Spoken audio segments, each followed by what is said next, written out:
पता है, हर कहानी की शुरुआत उजालों में नहीं होती। कुछ कहानियां होती हैं जो अंधेरे के एकदम गहराइयों में पनपती हैं। तो आज हम एक ऐसी ही कहानी के अंदर उतरने वाले हैं। तो ये जो लाइन है ना, 3 दिनों से बारिश नहीं रुकी थी, ये सिर्फ एक लाइन नहीं है, ये तो एक तरह की चेतावनी है, एक एहसास कि कुछ बहुत बुरा होने वाला है और उससे कोई रोक भी नहीं सकता। जरा सोचिए, क्या हो अगर जिस जमीन पर हम खड़े हैं वही हमारी सबसे बड़ी दुश्मन बन जाए, अगर हमारे पैरों के नीचे की धरती ही हमें निगलना चाहे।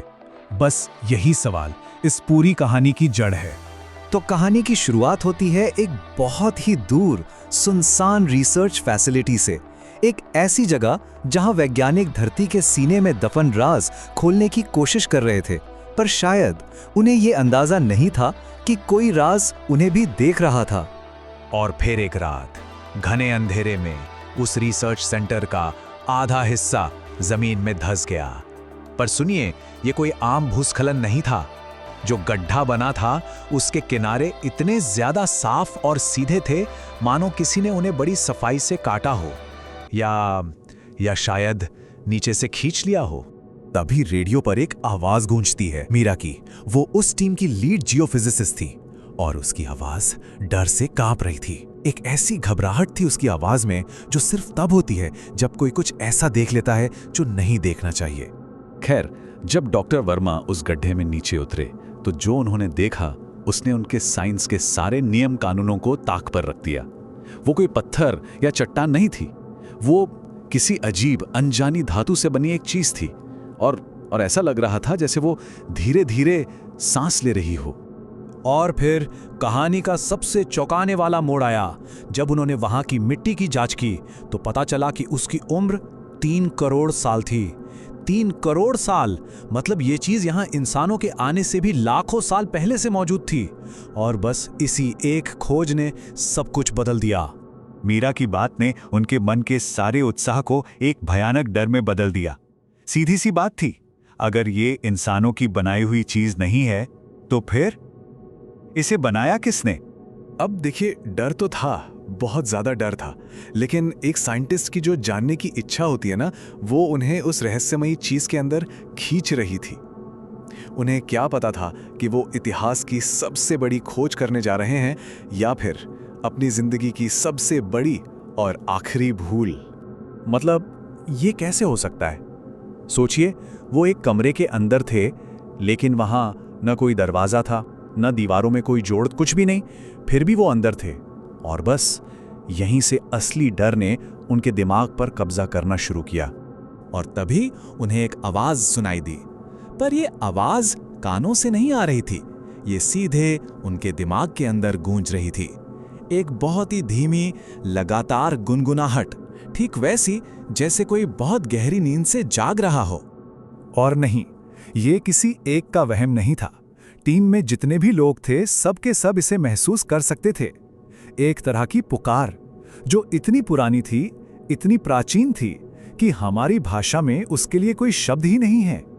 और फिर अचानक वो गुनगुनाहट शब्दों में बदल गई, सिर्फ 2 शब्द जिन्होंने उन सबकी दुनिया हिला दी। अब ये साफ हो गया था कि ये कोई बेजान चीज नहीं है, ये एक जिंदा चेतना है और उसे पता था कि वो लोग वहां हैं। बस उसी पल खोज का सारा रोमांच, सारा उत्साह खत्म हो गया। अब ये जिंदा बचने की जंग थी, और ये ऐसी जंग थी जो हथियारों से नहीं बल्कि दिमाग से लड़ी जानी थी। क्योंकि वो सिग्नल, वो सिर्फ एक मैसेज नहीं था, वो एक वायरस था, एक दिमागी वायरस। सबसे पहले असर हुआ राघव पर, टीम का एक मेंबर। वो घंटों तक बस उस खंभे को घूरता रहा। फिर आधी रात को उसने एक ऐसी भाषा में बोलना शुरू कर दिया जो किसी ने कभी सुनी ही नहीं थी, और जल्द ही बाकियों को भी कानों में फुसफुसाहटें सुनाई देने लगी। वो सिग्नल एक एक करके सबके दिमाग पर कब्जा कर रहा था। अब कहानी अपने क्लाइमैक्स पे पहुंच रही थी। तनाव इतना ज्यादा बढ़ चुका था कि उसे हवा में महसूस किया जा सकता था।